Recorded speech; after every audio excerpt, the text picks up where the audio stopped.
ও মাই god, একজন অভিনেতা কখন পূর্ণতা পায় জানেন? যখন সেই অভিনেতাকে নিয়ে ভালো মন্তব্য করে এবং সেই অভিনেতার প্রশংসা করে এবং চলচ্চিত্র ইন্ডাস্ট্রির যত মানুষ থাকে সেই মানুষগুলোর প্রশংসায় কিন্তু একজন অভিনেতা পূর্ণতা পায়, সফলতা পায়। আর ঠিক মেগাস্টার শাকিব খানের ক্ষেত্রেও এমনটাই হচ্ছে। ইয়েস, এবার শাকিব খানকে নিয়ে প্রশংসা করলেন অভিনেতা নাইম। ছোট পর্দার একজন নায়ক বলতে পারি, কিংবা অভিনেতা বলতে পারি, কিংবা মডেল বলতে পারি। অভিনেতা নাইমকে আপনারা চেনেন কিনা আমি জানি না, আপনাদের মাঝে আমি এই যে দেখাচ্ছি, এটাই হচ্ছে অভিনেতা নাইম। তো তিনি যেটা শাকিব খানকে নিয়ে মন্তব্য করেছে, তার মন্তব্যের সাথে কিংবা তার কথার সাথে আমি পুরোপুরি একমত। মেগাস্টার শাকিব খান যেন বাংলাদেশের একটা অন্য পর্যায়ের, অন্য জগতের একটা তারকা হয়ে গেছে। এখানে বর্তমান সময়ে অভিনেতা নাইম তিনি যেটা মন্তব্য করেছেন শাকিব খানকে নিয়ে, তিনি বলছে যে আমার কাছে শাকিব ভাইকে একজন পরিপূর্ণ পারফর্মার লাগে। তার সর্বশেষ মুক্তি পাওয়া সিনেমাগুলো দেখে এমনটাই মনে হয়েছে। কারণ প্রিয়তমাতে এক শাকিব, রাজকুমারে আরেক শাকিব, এরপর তুফান আর দরদে পর্দায় একেবারে ভিন্ন উপস্থিতি। সবকিছু মিলে পর্দায় তার ভার্সেটাইল উপস্থিতি আমাকে মুগ্ধ করেছে। এরপরই আমার মনে হয়েছে শাকিবকে আমরা এখনো ব্যবহার করতে পারিনি। ইন্ডাস্ট্রিতে তার আরো অনেক কিছু দেওয়ার আছে। এফ এস নাইম অভিনেতা। তো এই যে এই নাইম ভাই তিনি যেটা বললেন যে আমার কাছে শাকিব ভাইকে একজন ভার্সেটাইল অভিনেতা কিংবা একজন ভার্সেটাইল শিল্পী কিংবা একজন নায়ক হিসেবে শাকিব ভাইকে মনে হয়েছে। কারণ তিনি শাকিব ভাইয়ের বিগত দিনের যে সিনেমাগুলো দেখেছে, ঠিক প্রিয়তমাতে শাকিব ভাই এক রূপে এসেছিল, প্রিয়তমার পরে রাজকুমারে আরেক রূপে, রাজকুমারের পরে তুফানে তো একেবারে তুফান তুলে দিয়েছে, তুফানের পরে যে দরদ পুরোটাই উল্টো, মানে পুরোটাই শাকিব ভাই নিজেকে ভেঙে চুরে এমন ভাবে উপস্থাপন করেছে, দর্শকরা পুরোটাই একটা অন্য জগতে চলে গেছে, ঠিক দুলুমিয়ার চরিত্রটা।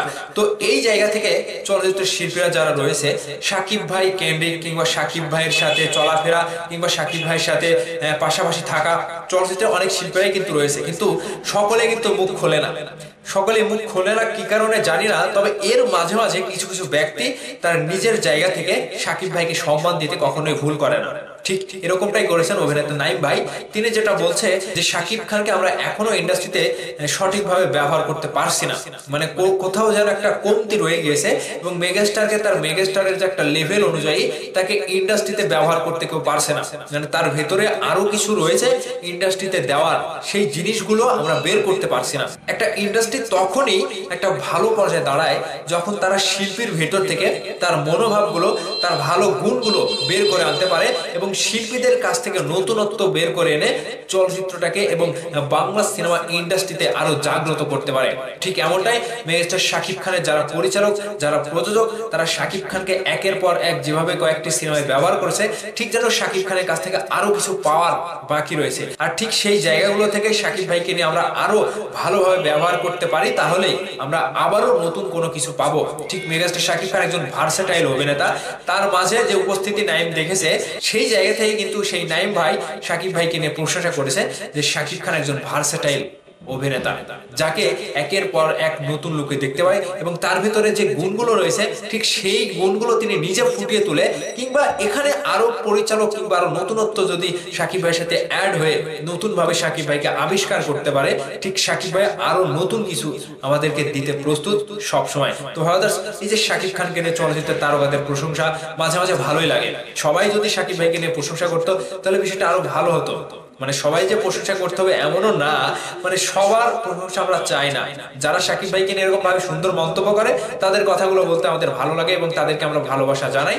তো বিশেষ করে এই যে নাইম ভাই, তিনি যে শাকিব ভাইকে নিয়ে এত সুন্দর মন্তব্য করেছে, সেই মন্তব্যের জন্য তাকে অনেক অনেক ধন্যবাদ এবং তার প্রতি ভালোবাসা রইল। অবশ্যই আপনাদের মূল্যবান মতামত ভিডিওর নিচে কমেন্ট করে জানাবেন। ভালো থাকবেন, ধন্যবাদ সম্পূর্ণ ভিডিওটি দেখার জন্য।